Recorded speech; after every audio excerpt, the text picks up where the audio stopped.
Come book thrifting with me at Value Village. So I love book thrifting. It's one of my favorite things ever, and I found some good stuff this time. Not things that I bought, like you saw. I just saw people with me on vacation, but I already owned it, so I left it there for somebody else. But we found 5 Feet Apart, which is a movie that I enjoyed, but I never read the book. Some YA classics, If I Stay, Looking for Alaska, Everything. Those are books that I often find at the thrift store.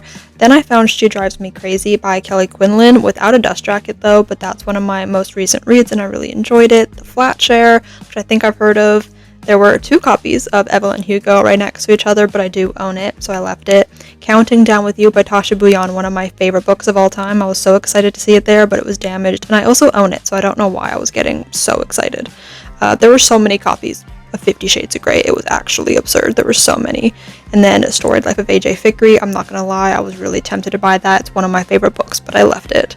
And then I found quite a few copies of Junie B. Jones books that had these beautiful messages inside, and it made me so sad to see them donated. I don't know why they were donated, obviously, but it made me really sad to see these beautiful messages, and they were just given away. Actually, like, searching for it after I found the first one, curious to see if, they would all have a message in them, and they did. So that was really sad, but really cute at the same time.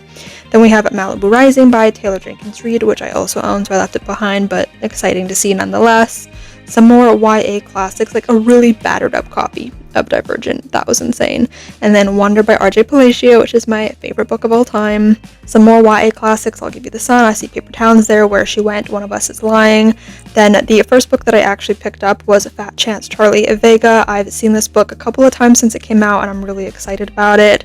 I also picked up Ivy Aberdeen's Letter to the World by Ashley Herring Blake. I've really enjoyed Ashley Herring Blake's YA books and adult books, so I'm curious to see a middle grade.